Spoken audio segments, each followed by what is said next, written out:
facebook.com/capitalfm 948 join করে আপনার উপস্থিতি জানিয়ে দিন।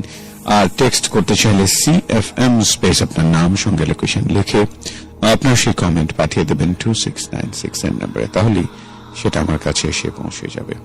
প্রত্যাশা করছি আজ আপনার সাথে আমার একটা কানেকশন সৃষ্টি হয়ে যাবে।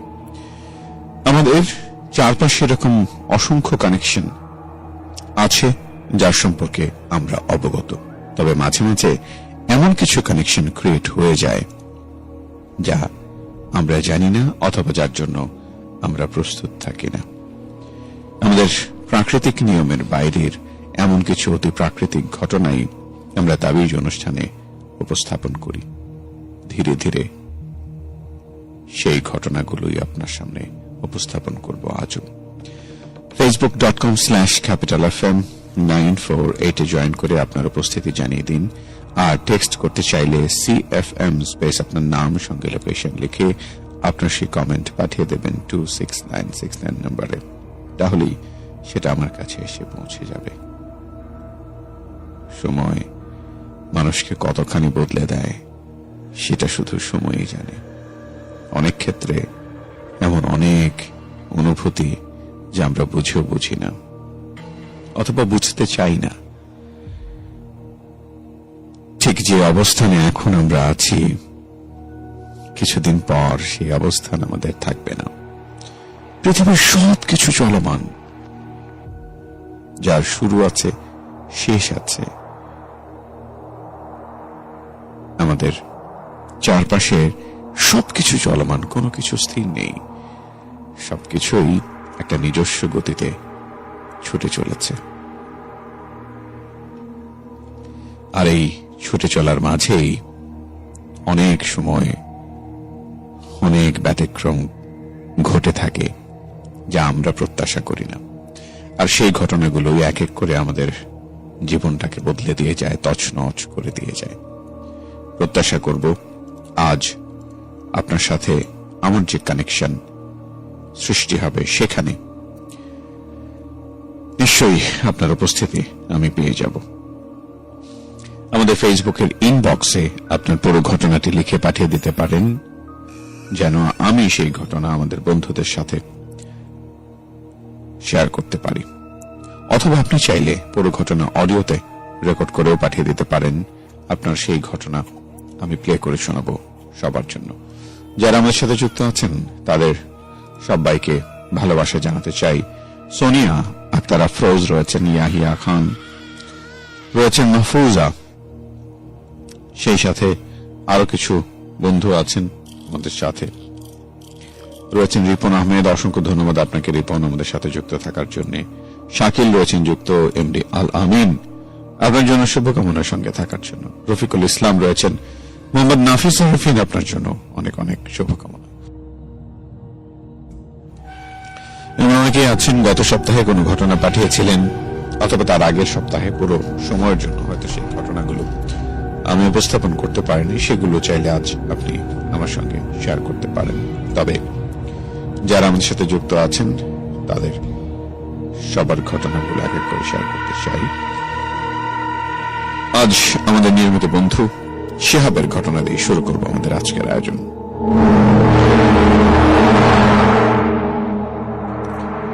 শিহাব বলছেন, আসসালামু আলাইকুম ভাই, আশা করি আল্লাহর রহমতে ভালো আছেন। অনেকদিন পর একটা ঘটনা পাঠালাম, আশা করি সবার ভালো লাগবে। ঘটনাটি আমার এলাকার দাদার সাথে ঘটেছিল। তো আমি কথা না বাড়িয়ে সরাসরি ঘটনায় চলে যাই। আমার দাদু যেভাবে বলেছে আমি ঠিক সেইভাবেই বলার চেষ্টা করছি। সালটি 2002, গ্রীষ্মের একটি নতুন দিন। আমি তখন গ্রামের বাজারে ধানের ব্যবসা করতাম, আর এই ধান কেনার জন্য আমি প্রায়ই দূরের গ্রামে যেতাম। সারাদিন বিভিন্ন গ্রামে ঘোরাঘুরি করে প্রতিদিন বাসায় ফিরতাম 8টা-9টার মধ্যেই। কিন্তু সেই দিন আমার বেশ দূরে যেতে হবে ধান কেনার ব্যাপারে কথা বলার জন্য। সেখানে যাওয়ার সময় আমি আগে থেকেই বাড়ির সবাইকে বলে দিয়েছিলাম যে বাড়ি আসতে অনেক দেরি হতে পারে। আমি একটি বাসে করে রওনা দিলাম সেই গ্রামের উদ্দেশ্যে। গ্রামে পৌঁছাতে প্রায় 7টা বেজে যায়।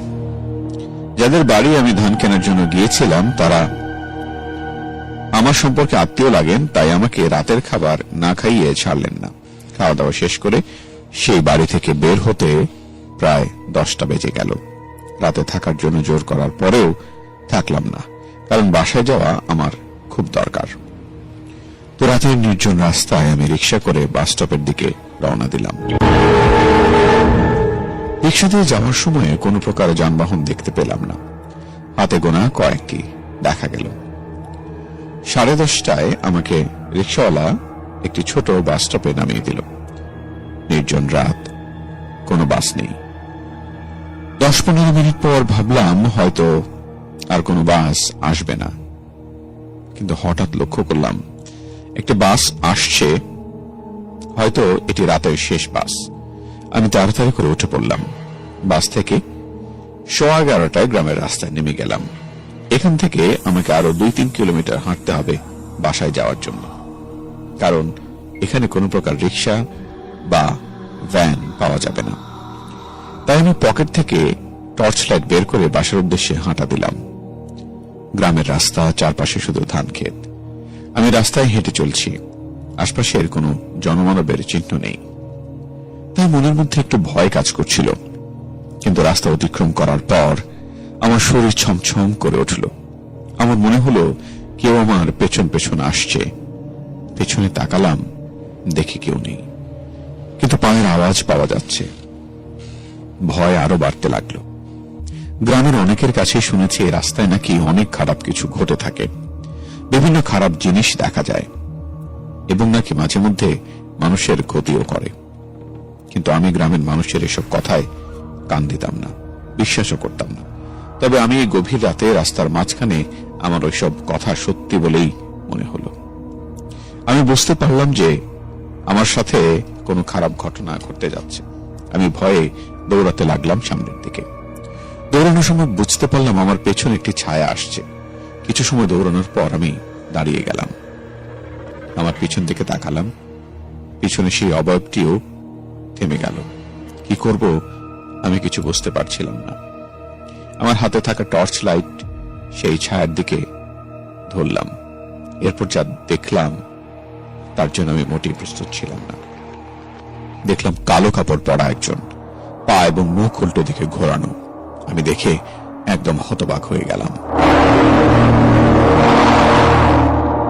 কি করব আপন মনে আল্লাহ আল্লাহ করছিলাম। ঠিক তখনই এই ছায়াটি আস্তে আস্তে আমার দিকে এগিয়ে আসে। তখনই আমার মনে পড়ল এই রাস্তার সামনে একটা কবরস্থান আছে। যদি কোনোভাবে কবরস্থানের ভিতরে পৌঁছাতে পারি তাহলে আমাদের বাঁচার সম্ভাবনা থাকবে, কারণ আমি বিশ্বাস করতাম কবরস্থানে কোনো খারাপ আত্মা প্রবেশ করতে পারে না। আমি কবরস্থানের উদ্দেশ্যে দৌড় দিলাম। কবরস্থানের ভিতরে আমি ঢুকে পড়লাম। হাঁপাতে হাঁপাতে বটগাছের নিচে বসলাম। ঠিক তখন কোথা থেকে একটা আওয়াজ ভেসে এলো।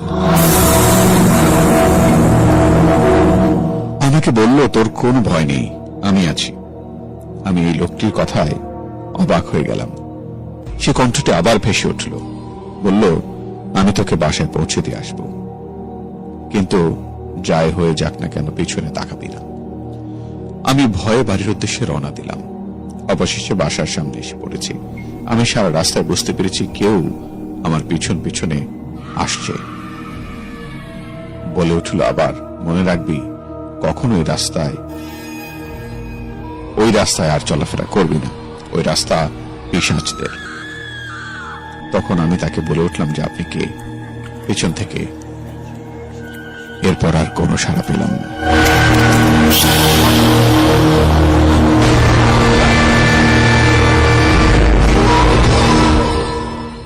অনেক ধন্যবাদ আপনাকে শিহাব, আমাদের সাথে আপনার এই ঘটনাটি শেয়ার করবার জন্য, এবং আশা করছি আপনি এভাবেই আমাদের সাথে যুক্ত থাকবেন। আমাদের গ্রামাঞ্চলে যারা বসবাস করে থাকেন তাদের অনেকের কাছেই আমরা এমন ঘটনা শুনেছি, এবং আরো এমন অনেক ঘটনা নিশ্চয়ই রয়েছে, হয়তো আমাদের নিজেদের সাথে ঘটেছে অথবা আমাদের পরিচিত বন্ধু আত্মীয় স্বজন, এমন অনেকের সাথে এই ঘটনাগুলো ঘটে থাকতে পারে। সেই ঘটনাগুলো এক এক করে আমাদের সামনে উপস্থাপন করবেন। আমাদের সাথে রয়েছেন রবি খান, রয়েছেন রিয়াদ, অসংখ্য ধন্যবাদ জানাতে চাই আপনাকে। বেশ কিছু বন্ধু রয়েছেন আমাদের সাথে, একজন ফেসবুক ইউজার আছেন, তিনি আছেন আমাদের সাথে। হাফিজ প্রধান যুক্ত আছেন। ভাই, আপনার তাবিজের জন্য জেগে থাকি, ভালো লাগে, অনেক অসংখ্য ধন্যবাদ আপনাকে। কিন্তু যিনি পাঠিয়েছেন আসলে আমি তার কোনো নাম পাইনি, একটু কনফিউজ যে আসলে তিনি কি পাঠাচ্ছেন। আমরা একটু শুনে দেখি তিনি আমাদের সাথে কি শেয়ার করছেন। অর্ণব ভাইয়া, আবারও আরেকটা ঘটনা নিয়ে চলে আসলাম। জানি না যে এটা শোনানো হবে কিনা, আশা করছি যাতে আপনি শোনান সবাইকে। কারণ এটা হচ্ছে এই যে এখন আমি যেটা বলবো, এটা হচ্ছে আমার জন্মের যে আগে থেকে জন্মের পর পর্যন্ত আমার সাথে যে যে প্যারানর্মাল অ্যাক্টিভিটিস ঘটেছে সেটা। তো প্রথম যে ঘটনাটা বলছি ওটা হয়তো অত গুছিয়ে বলতে পারিনি, কারণ আজকে আমার প্রিপারেশন খুবই দুর্বল ছিল। তো জানি না এখন নেক্সটে যেটা বলবো এটার জন্য ফুল প্রিপারেশন আছে, কারণ সাহসের প্রয়োজন হয়। জানি না আমি কতটুকু সাহস নিয়ে গল্প বললি, আই ডোন্ট নো। তো এটা হচ্ছে আমার জন্মের আগের একটা কাহিনী। তা আমি যখন আমার মার পেটে ছিলাম, তো আমার মা মাঝে মাঝে স্বপ্নে দেখতো যে একটা মহিলা হাতে একটা লাঠি নিয়ে দাঁড়িয়ে আছে, আর আমার মাকে বলতেছে, আমার মা স্বপ্নে দেখতেছে যে আমি হইছি, তো একটা বুড়ো একটা মহিলা হাতে লাঠি নিয়ে দাঁড়িয়ে আছে এবং আমার মাকে বলতেছে তোর মেয়েটাকে আমাকে দে, আমি একটু কোলে নেব। তো আমার মা দিতেছে না। তো অনেক জোর করে যখন আমাকে কেড়ে নেয়, তখন দেখতেছে যে মহিলাটা আস্তে আস্তে হাসতেছে। ঠিক আছে, এই স্বপ্ন দেখার পরের দিন আমাদের বাসায়, যখন আমি আমার মার পেটে 5 মাস, তখন তো একটা মহিলা আসলো, ফকির। তা আমার মা দেখতে পাচ্ছে ওই মহিলাটার চেহারা আমার মা যাকে স্বপ্নে দেখেছে একদম সেম সেম একই চেহারার একটা মহিলা এসেছে আমাদের বাড়িতে ভিক্ষা করতে। তো যখন আমার মা একটা কয়েল তার হাতে দেয়, তখন বলতেছে তোর মেয়েকে কিন্তু আমার কাছে দিতে হবে। তো আমার মা খুব অবাক দৃষ্টিতে তার দিকে চেয়ে চেয়ে বলছে, আপনি কি করে জানলেন যে আমার পেটে যে মেয়ে বাচ্চা, এটা কি করে সম্ভব? বলে সম্ভব, সবই সম্ভব। তো এরপরে যেটা হয় যে এই বিষয়টা নিয়ে আমার মা ওই মহিলাটাকে দেখে প্রথমে একটা ঝাটকা খেয়েছে, কি ব্যাপার, আল্লাহ, স্বপ্নের মতো একই চেহারার মহিলাটা আমার সামনে, এটা কি, মানে ভবিতব্যটা কি? তো এরপরে আল্লাহর রহমতে অশেষ করুণায় আমার যখন জন্মটা হলো, তখন আমার মা খুবই ভয় পেত যে স্বপ্নের মতো আমাকে যদি ওই মহিলাটা এসে নিয়ে যায়। তো এরকম একটা দিন আসলো যে জানি না কেন ওই মহিলাটা আবারও একদিন আমাদের বাড়িতে আসছে। তো আমার মা তো দেখে ভীষণ ভয় পেয়ে গেছে, এখন কি করবে। এখন আমার মা তাকে ভিক্ষা না দিয়ে অন্য একটা মেয়েকে দিয়ে পাঠিয়ে দিচ্ছে, আর ওই মেয়েটা আমাদের বাড়িতে থাকতো, কাজ করত। তো ওই মেয়েটাকে টাকা দিয়ে পাঠিয়ে দেওয়ার পরে বলে যে আমি তোকে না, আমি ওকে আসতে বলতেছি। বলে কি, কাকে আসতে বলতেছেন? আমি বলছি এই বাড়িতে যে একটা মহিলা থাকে তাকে। তো সে মেয়েটা বলল না, এখানে কোনো মহিলা থাকে না। তো যখনই উনি আসছে, ওই ফকিরটা, অনেকে এটা হয়তো একটা অবিশ্বাসকর একটা ঘটনা হবে, উনি নিজে আমাদের ভিক্ষা না নিয়ে যেই ঘরে আসার জন্য প্রস্তুতি নিতেছে, আমার মা আমাকে নিয়ে পেছনে একটা দরজা ছিল, ওইখানে আমাকে নিয়ে পালিয়ে যায়। এরপরে আমরা প্রায় 3 বছরের মতো আমাদের খালা বাসায় ছিলাম, আন্টির কাছে ছিলাম। ওইখানে আমি মানুষ হয়েছি প্রায় 3 বছর, 3.5 বছর ওইখানেই থাকছি। তো এরপরে যেটা হলো যে অনেক কিছু, মানে সেই চেহারাটা আজও আমার মার চোখে ভাসে, যে আমাকে নিয়ে যাওয়ার জন্য যে আসছিল সে কি আদৌ মানুষ না অন্য কিছু। এটা ছিল একটা রহস্য। আর আমার যখন 3.5 বছর, তখন আমি আমার খালা বাসা থেকে যেই দাদি বাসায় আসছি সেই জায়গায় আজও প্রায় মনে করেন যে 1:30-2টা বাজে একটা মহিলা কান্না করে জানালার সাইডে। তা আমার মা বুঝতে পারে যে অবশ্যই হয়তো ওই জিনিসটাই যে আমাদের বাড়ি পর্যন্ত আসছে।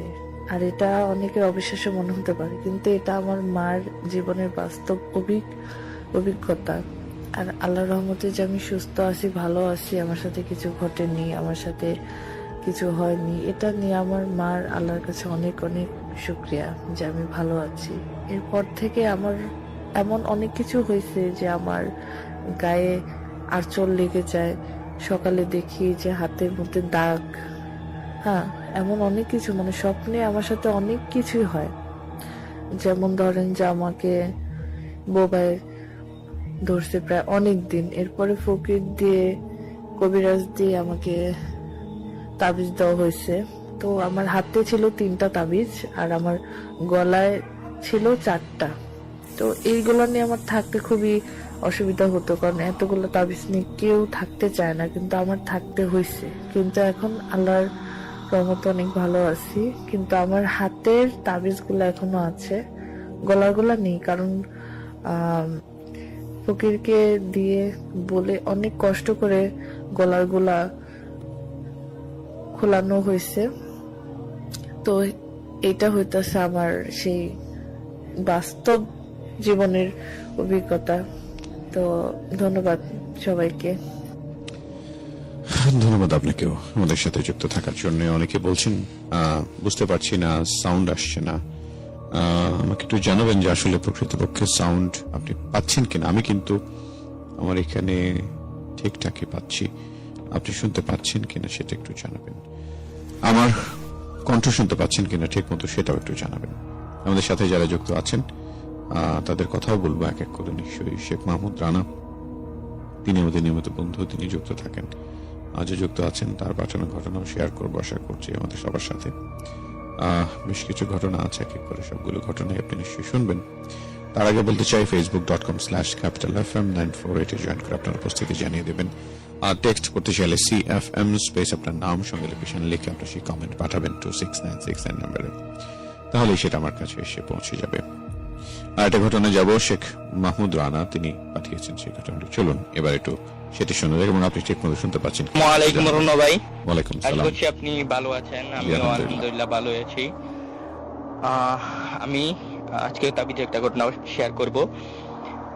তো আমি শেখ মাহমুদ রানা, গাজীপুর জয়দেবপুর থেকে আজকে আমি একটা ঘটনা বলবো। আর সবাইকে ঈদের শুভেচ্ছা। ঘটনাটা আমি বলতে চাচ্ছি, আসলে আমি ঘটনা আজকে যেটা বলবো দুইটা ঘটনা আজকে নিয়েছি, কারণ দুইটার মধ্যে আসলে মিল আছে, তাই যে আমার কাছে আসলে অদ্ভুত লেগেছে ঘটনা দুইটা। তো ঘটনাটা শুরু করছি। প্রথম ঘটনাটা হলো আমার এক বন্ধু তার মামার সাথে ঘটে যাওয়া ঘটনা। এটা অনেক আগের একটা ঘটনা। আমিও যখন তার কাছ থেকে শুনেছিলাম, আমার বন্ধুর কাছ থেকে, তা আমার অদ্ভুত লাগে। তো আজ সেই ঘটনাটাই বলবো। তো সেই ঘটনাটা ঘটেছিল তখন তার মামার বয়স এত বেশি ছিল না, অনেক আগেই ঘটনাটা। তখন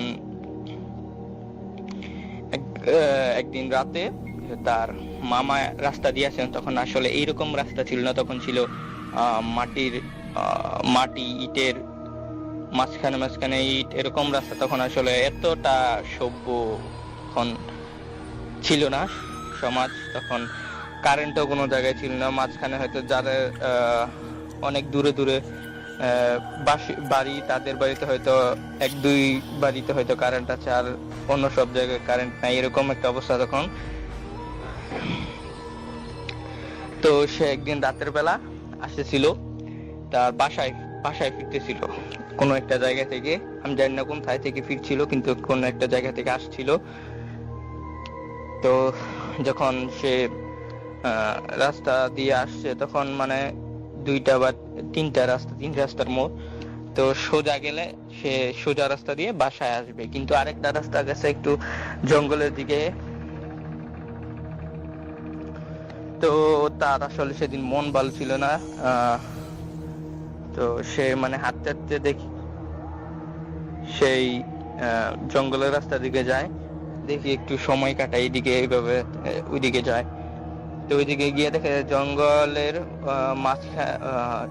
মাঝখান না একটু সামনেই কয়টা লোক কথা বলছে, কয়টা লোকের কথা শোনা যাচ্ছে। তারপর আসলে সে ভাবে যে এই জঙ্গলের মধ্যে কারা কথা বলে, একটু শুনতো দেখি, গিয়ে ভিতরে কি ব্যাপারটা। তারপর একটু ভিতরে যায়, একটা গাছের পিছন থেকে দেখা যায় কয়েকজন লোক, সামনে 2 জন, পিছনে আরো 2 জন, একজন বসে আছে, একজন দাঁড়িয়ে আছে, আর তার সামনে একটা পালকি একটা লোক বসে আছে। তো তারপর তারা মানে দেখতে পায় আমার সেই বন্ধুর মামাকে দেখতে পায় গাছের পিছনে। তারপর তারা ডাক দেয় যে বল যে এদিকে আসো তো, এদিকে আসতে, ওইদিকে যাইতে বল তাকে। তারপর যখন সে যায় তখন বল যে কি হয়েছে, আপনাদের কি কোনো সমস্যা নাকি? বল যে আমরা আসলে একটা অনুষ্ঠানে যাচ্ছিলাম, বিয়ের অনুষ্ঠান। তো তখন আসলে ওই যে পালকির সময়টা ছিল, তখন আসলে এতটা বলছিলাম যে এটা অনেক আগের একটা ঘটনা। তখন যে বিদ্যুৎও পুরোভাবে একটা ছড়ায় নাই, বিদ্যুৎ ছিল না, এরকম একটা পরিস্থিতি। তো বললো যে আমরা এই পালকিটা নিয়ে যাবো, আসলে অনেক বাড়ি, তো পালকি আসলে অনেক বাড়ি হয়। বললো সামনে 2 জন, পিছনে 2 জন। তো সামনে 2 জন তো ছিল, তারপর পিছনে একজন নাকি আঘাত লাগছে, তো এই কারণে আসলে সে উঠাইতে পারতেছে না। তো বল যে আমাদেরকে একটু সাহায্য করেন, আপনি আমাদের একটু সাথে আসেন। কোথায় যেতে হবে পালকি নিয়ে? বল যে এই যে এই মাঠটা বের হলে এই জায়গায় অনুষ্ঠান, ওই জায়গায় আপনার পৌঁছে দিলে হয়ে যাবে। তো ভাই তখন হইলো রাত প্রায় 12টার উপরে বাজে। তখন মানে সে বলে আচ্ছা ঠিক আছে, যে দেখি আপনাদেরকে। তো বলেন আপনার কোনো সমস্যা না, আপনি আসেন আমাদের সাথে, পরে খাওয়া দাওয়া করে আইসা পড়বেন। পরে বল ঠিক আছে। তারপর তাদের সাথে যায়। তো আসলে সে মানে বুঝতে পারছিল না এত ওজন সে সারা জীবনে কোনোদিন উঠায় নাই, সারা জীবনেও না এত ওজন। মানে সামনে তো 2 জন উঠাইছে, আবার তার সাথে আরেকজন উঠাইছে, আরেকজন আস্তে আস্তে হাঁটতে হাঁটতে তাদের পিছনে আসছে। তো তার কাছে এরকম মনে হয় না কোনদিন যে এত ওজন কোনদিন সে উঠাইছে, এত ওজন। তবুও তার সামনে 2 জন কিন্তু উঠাইছে, আবার তার সাথে আরেকজন, সেও পালকিটা উঠাইছে, কিন্তু এত ওজন তবুও কম হয় না। তার হাত পুরাটা নাকি ব্যথা হয়ে গেছিল।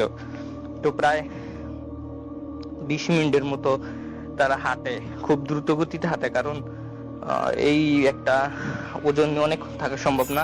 তো মাঝখানে একবার বিরতি দেয়, তারপর আবার হাঁটে। তো 20 মিনিট পরে তারা ওই জায়গাটায় যায়। তো বলে তারা, ওই পালকির যে লোকরা ছিল তারা বলে আপনি এখানে থাকেন, এই জায়গায় থাকেন, এই জায়গায় থাকেন। তারপর তারা পালকিটা নিয়ে যায় একটা ভিতরে। তো ভিতরে মানে মাঠের ভিতরে যায়। তো সে হয়তো আমার সেই বন্ধুর মামা হয়তো মাঠের ভিতরে বাড়ি বা কোনো একটা কিছু, আমি এখানে দাঁড়াই। তো বাইরে সে একটা গাছের নিচে দাঁড়ায় ছিল অথবা বসে ছিল। তারপর একটা লোক আসে, সেই পালকিওয়ালাদের সাথে একটা লোক আসে, তাকে আমার সেই মামা, বন্ধুর মামা দেখে বলছে হলো তো এটা হয়তো জামাই বা কোনো একটা কিছু, হয়তো এরকম দেখাচ্ছিল। সাজ অনেক ভালো ছিল, চেহারাও প্রচুর মানে সুন্দর, একদম চকচক এরকম চেহারা ছিল। ভাবলো হয়তো এটাই জামাই। বললো আপনাকে, বললো যে আপনার সাহায্য করছেন, এই জন্য আপনার মানে ধন্যবাদ দিল। বললো যে সাহায্য করছেন, ঠিক আছে, বল যে আসেন আমাদের সাথে আসেন। কেন? বল যে আপনি খাওয়া দাওয়া করে তারপর চলে যান। না আমার, তার আসলে তখন মানে খাওয়া দাওয়ার তো চিন্তা ছিল না, যে রাতে তো বেশি হয়ে গেছে, তার আবার একটু টাকা দরকার ছিল। তো বল যে আমাকে খাবার দেওয়ার দরকার নেই, আপনি আমাকে কিছু টাকা দিয়ে দেন পারলে। তো আচ্ছা বলে, তারপর একজন ওই পালকিওয়ালাকে নিয়ে একটা কিছু দিয়ে, কি যেন একটা পাত্র দিয়ে খাবার নিয়ে আসে। বলছে আপনি খান এখানে বসে, আমি টাকা বা কোনো কিছু দিতেছি, আপনার টাকা দিতেছি, আপনি চিন্তা করেন না, এখানে খান।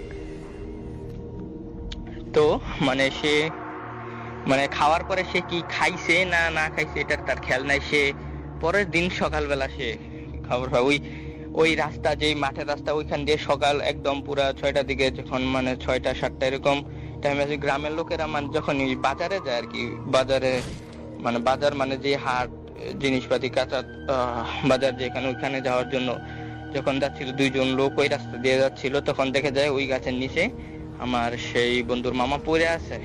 তো সে যায় গিয়ে উঠায়, তো পানি টানি দেয়। তারপর বলছে, এই আপনি এখানে কি করছেন, ঘুমাইছিলেন নাকি, এখানে কি? তারপর বলছে, আমি এখানে নাকি রাত্রে আসছিলাম, তো আমি বুঝি নাই কি হয়েছে আমার সাথে। বলছে, আপনি এখানে কি হয়েছে? যে তারপর সব ঘটনা বলে, যে এরকম পালকি নিয়ে আসছে, তারপর এটা ওইটা খাবার দিছে, বলছে খাবার দিয়ে, তারপর বলছে কিসের অনুষ্ঠান, কি বিয়ের অনুষ্ঠানে আসছিলেন, এখানে কিসের বিয়ে হয়েছে, আমরা তো এলাকার, আমরা তো কিছুই জানি না। বলছে যে কোথা থেকে আসছিলেন? বলছে ওই জঙ্গলের ওইখান থেকে তাদেরকে নিয়ে এসেছিলাম এখানে, ওই মাঠের এখানে নিয়ে এসেছিলাম। এখানে কিসের বিয়ের অনুষ্ঠান, আমরা তো কিছুই জানি না, আমরা এলাকার লোক, কিছুই জানি না। আবার দেখেন এখানে তো কোনো কিছুই নাই, পুরা মাঠ খালি, পুরা মাঠ খালি, কিছুই নাই। তারপর বলছে এই যে আমি খাবার টাবার খাইছিলাম, তারপর আমার কোনো কিছু মন নাই নাকি, তো বলছিলাম যে আমার টাকা কিছু ব্যবস্থা করার জন্য। তো টাকা, তারপর সে মানে পকেট চেক করে, তার শার্টের পকেট দেখে যে শার্টের মধ্যে কিছু টাকা, পকেটে কিছু টাকা। তো সে তো মানে পুরা অবাক হয়ে যায় যে কি এটা আসলে কি হয়েছিল সেদিন রাত্রে, তার সাথে কি হয়েছিল তার আসলে মনে নাই। তো ওই লোকেরা বলে আসলে ওই লোকেরা বলে যে ঠিক আছে, চিন্তা করে লাভ নেই, তুমি আমাদের সাথে আসো, আমরা তোমার বাড়িতে পৌঁছে দিয়ে, হয়তো তোমার মা বাবা হয়তো চিন্তা করতেছিল সারা রাত, তাদেরকে বুঝাই দিয়ে হয়তো কিছু কোনো একটা কিছু হয়েছে, তুমি একটা কোনো কিছু মধ্যে পড়ে গেছিলে, কিন্তু তোমার কিছু হয় নাই, ক্ষতি হয় নাই, হয়তো তোমার ক্ষতি করার জন্য ওইটা ছিল না, হয়তো তুমি বেঁচে গেছো। তো আসলে এই ঘটনাটা আসলে তারা বল যে হয়তো একটা জিনের বিয়ে বা অন্য কিছু। এটা আমাকে বল যে তার আমার যে বন্ধু তার মামার সাথে করছে, আমার বন্ধু বলছিল এটা নাকি জিনের বিয়ে, তার মামা দেখছিল এটা, পালকি নাকি লয়ে গেছিল। তো এটা আসলে খুবই একটা রহস্যজনক। তো এর আসলে ওকে, বুঝতে পেরেছি। অসংখ্য ধন্যবাদ আপনাকে আমাদের সাথে যুক্ত থাকার জন্য। আশা করছি আমাদের নতুন বন্ধু যারা আছেন তারাও যুক্ত থাকবেন।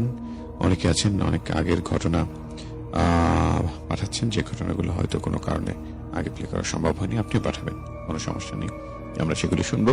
তবে এর মধ্যে নেব ছোট্ট একটা বিরতির পর আবার ফিরে আসছি। তারপর সে তাসনুভা আক্তার একটি ঘটনা পাঠিয়েছেন, সেটি আমরা শুনবো। যাচ্ছি বিরতিতে, ফিরছি একটু পর। Capital FM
তাবিজ।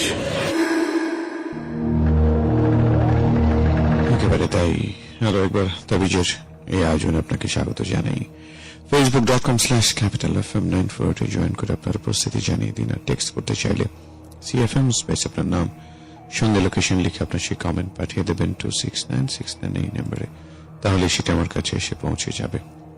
আমাদের একজন বন্ধু তাসনুভা, তিনি কি শেয়ার করছেন, চলুন শোনা যাক। ভালো আছেন? আমি নিঝুম আক্তার। আমার আগের আইডিটা সম্ভবত কারণে আমি ওটা ডিঅ্যাক্টিভ করে দিচ্ছি, আর এটা নিউ আইডি।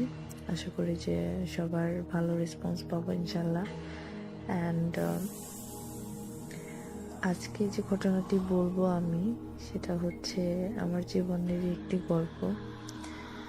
বলতে পারেন যে একটা বাস্তব অভিজ্ঞতা। আবার যদি বলি এটা প্যারানর্মাল অ্যাক্টিভিটি। ওকে, যেটা হচ্ছে বিষয়, সেটা হচ্ছে আমি যখন এই সম্ভবত 9 বছর বা 10 বছর এরকম ছিলাম, তো তখন থেকে আমি আমার নানু বাড়িতেই থাকতাম। আমাদের দাদা বাড়িতে তেমন কোনো মানুষজন ছিল না দাদা বাড়িতে, সেই জন্য আমরা আমাদের নানি বাসায় থাকতাম মার সাথে, আর বাবা তখন বিদেশ থাকতো। আর আজকে যে ঘটনাটা বলবো সেটা হচ্ছে আমার সেই ছোটকালের একটি ঘটনা, যখন আমি ক্লাস 4 বা 5-এ পড়তাম, তখনকার ঘটনা। তো অনেকেই জানি যে গাব গাছে হয়তো ভূত থাকে, এই তো আমরা এটা অনেকে বিশেষ করে, আবার বিশেষ করে না, কিন্তু বেশিরভাগ মানুষই বলে যে যে গাছগুলাতে ভূত থাকে সেগুলো হচ্ছে তেঁতুল গাছ, গাব গাছ, শেওড়া গাছ। এগুলো তো অনেক ভূত পেতনির উপদ্রবটা একটু বেশি থাকে। তো আমার সাথে যে ঘটনাটি ঘটেছিল এটা হচ্ছে যে আমি স্কুল থেকে ফেরার সময় সম্ভবত কারণে আমার ওই রাস্তায়, স্কুল থেকে ফেরার রাস্তায় ওই পাশে আমার একটা খালার বাসা ছিল। তো খালা যখন ডাক দিল তখন আমি বললাম, না আমার অনেক দেরি হয়ে যাচ্ছে, এখন যদি দেরিতে বাসায় যাই তো মা আমার জন্য অনেক চিন্তা করবে। তো খালা বললো যে সমস্যা নেই, তুই আজকে রাতটা আমাদের বাসায় থাক। তো তখন খালাকে বললাম যে তাহলে মাকে একটা ফোন দিয়ে বলে দেন যে আমি আপনার কাছে আছি। তো তখন অত কিছু টেনশনটা একটাই করতাম যে মা যেন কোনো ক্রমে আমার জন্য চিন্তা না করে। তো সেই জন্য আমার আন্টি আমার মাকে ফোন দিয়ে বললো যে নিঝুম আমার কাছে আছে, তো চিন্তা করিস না, ভালো আছে। তো আমার এইটা একদমই স্মরণে ছিল না যে আমি যে রুমটার মধ্যে থাকবো, খালার বাসা ছিল টিনের ঘর। তো টিনের ঘরের সাইডে একটা গাব গাছ ছিল। তো গাব গাছে আমি যতটা গাব খেতে অনেক পছন্দ করতাম, যে গাব গাছ যে এতটা ভয়ানক হতে পারে সে রাতের পর থেকে আর কখনো খালা বাসায় থাকা হয়নি আমার। যেটা ঘটলো আমার সাথে সে রাতে আমার খালার একটি মেয়ে ছিল, তার কোনো সন্তান ছিল না। তো সেই মেয়েটা তখন আমার সেই খালাতো বোনটা বাসায় ছিল না। তো আমি ঘুমাচ্ছিলাম আলাদা একটা রুমে, যেহেতু খালু বাড়িতে ছিল। খালু আর খালামণি একটা রুমে থাকতো, আর আমি বলছিলাম যে না আমি আপনাদের সাথে ঘুমাসবো না, আমি আলাদা রুমে থাকতেই বেশি ভালো লাগবে আমার। কারণ আমি খালুর মাঝখানে ঘুম আসলে আমার ঘুম আসবে না, কারণ কারোর টাচে লাগলে আমার ঘুম আসে না। এটা ছোট কাল থেকে আমার কারো শরীরে যদি আমার স্পর্শ লাগে তাহলে আমার ঘুম হয় না। তা আমি বললাম যে সমস্যা নেই খালা, আমি ওই ঘরটার মধ্যে অ্যাডজাস্ট করে নেব, সমস্যা নেই। বললো আচ্ছা ঠিক আছে। তো এই বলে আমি রুমের মধ্যে গেলাম। তো অনেকক্ষণ তখন কারেন্ট ছিল না। তো আমি উঠলাম মোমবাতি জ্বালাবার জন্য। তো লাইটটা খুঁজে পাচ্ছি না, গ্যাস লাইট। আমাদের যে আন্টির ঘরে কোনো ম্যাচের কাঠি ছিল না, তো সেই জন্য আমি গ্যাস লাইটটা খুঁজলাম। তো আমার আমার হাতে তখন কোনো মোবাইল ছিল না, তখন ক্লাস 4 আর 5 পড়তাম, তখন কি হাতে ফোন থাকে নাকি। তখন আন্টিকে ডাকলাম যে আন্টি আন্টি বলে, সে তো সাড়া দিচ্ছে না। তো তখন অনেক রাত ছিল আমার, আমি সেটা বুঝতে পারিনি কত রাত ছিল, কিন্তু ঘুম আসলে মাঝ রাতে সেটা তো বোঝাই যায়, ঝিঝির ডাক। তখন অনেক রাতে ছিল, প্রায় 12টা-1টার মতো হবে। তো আমি যখন আন্টিকে ডাক দেওয়ানোর জন্য মানে অন্ধকার ঘরে যাচ্ছি হেঁটে, বল পাচ্ছি না যে কোন দিকে কি আছে বা এটা খাম্বা না কি, আমি চোখে কিছুই দেখতে পাচ্ছি না। আমি অঙ্গ জুড়ে বুঝতে পারতেছি এখানে ওখানে কি আছে। তো আমি আন্টিকে অনেক কষ্ট করে তাদের রুমে গিয়ে অন্ধকারের মধ্যে ডাকলাম যে আন্টি, আমার অন্ধকারে তো ভয় লাগছে, আমাকে একটা মোমবাতি ধরিয়ে দিয়ে যান। তো আন্টি বললো সমস্যা নেই, তুই যা, আমি নিয়ে আসছি। তো যতক্ষণ পর্যন্ত মোমবাতি না নিয়ে ততক্ষণ পর্যন্ত আমি রুমটায় ছিলাম। তো আমার কাছে মনে হচ্ছে আমার অনেকে মানে বলে না কিছু শরীরে আঁচড় করলে গাটা একটু ভারী ভারী লাগে, তো আমার কাছে মনে হচ্ছে আমার পিঠে একটা কিছু আছে। তো আমি যখন হাত দিচ্ছি আমার কাছে মনে হচ্ছে আমার হাতটা না কি মানে কেউ একজন আছে যে আমার হাতটা চেপে ধরছে এরকম। তখন আমি মানে পিঠ থেকে হাতটা সরিয়ে আমি বুঝতে পারতেছি না আমি কি করবো, আমি ওখানে বসে থাকবো নাকি আমি দৌড় দেব। তখন মানে সিচুয়েশনটা এত ভয়ানক ছিল। তখন এটা আমি যখন আমার খালাকে গিয়ে এটা বলতে পারতেছি না, আমার মধ্যে এত ভয় পেয়েছিলাম যে কথা বের হচ্ছে না। এরপরে খালাকে কিছু বললাম না, তখন খাটে বসে রইলাম। এরপর যেটা আমি বুঝতে পারতাছি যে আমার ঘরের আশেপাশ দিয়ে একটা কিছু ঘটতেছে, সেটা ছোট একটা কিছু, ছোট মানুষ টাইপের একটা কিছু আমার কাছে মনে হচ্ছে, হয়তো বা ইঁদুর হতে পারে, এমন কোনো কিছু। তো আমি এটা অত চিন্তা না করে ঘুমিয়ে পড়লাম। তো সেই আমার যে রুমটার সাইডে একটা গাব গাছ ছিল, তো গাব গাছে একটা নুপুরের শব্দ হচ্ছে, স্পষ্ট বুঝতে পারতেছি কেউ ইচ্ছা করে নুপুরের শব্দটা করতেছে আমাকে ভয় দেখানোর জন্য, কারণ এত রাতে একটা মেয়ে মানুষ উঠেছে। আর অনেকে বলে যে শয়তানরা, ইবলিশ, শয়তান, পেতনি, এরা যদি কোনো রাতে মানুষের কোনো শব্দ পায়, যা শব্দ পায় তারকে সে আরো বেশি করে ভয় দেখায়। তো এরপরে আরো বেশি ঝনঝন মানে নুপুরের শব্দ অতি প্রতিনিয়ত বাড়তেছে, এবং আমার কাছে আরো লাগতেছে আমার গায়ের উপর কে যেন উঠছে, বাট আমি সেটা মানে গা থেকে নামাতে পারতাছি না। তো অনেক কষ্ট করে আমি ভাবলাম যে একটু সূরা পড়ি। তো মনে মনে সূরা পড়তেছি, তারপরে মনে হলো যে না, গাটা একটু হালকা হচ্ছে।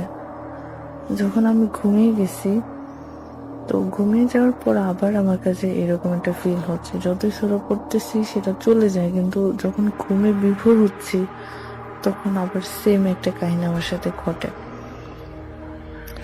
তো এরপরে আমি যেটা করি যে আমার যখন সকাল হয় তখন খালাকে সবকিছু খুলে বলি।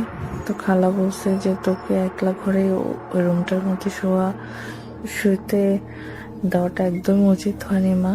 এবং এরপরে আমি ওই ভয়ে সেদিন এতটা ভয় পাইছিলাম সেই রাতটায় যে তারপরের দিন পুরো সারা দিন আমার এত 100 ডিগ্রির উপরে জ্বর ছিল। তো তখন অনেক ডাক্তার, কবিরাজি, যা হোক, যে ফকিরকে দেখি অনেকগুলা হাতে তাবিজ দেওয়া হয় আমার।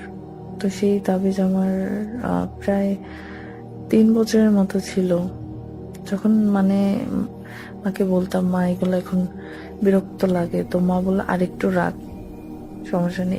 এগুলো খুঁজছিলাম, পরে তেমন কোনো কিছু হয়নি আল্লাহর রহমতে।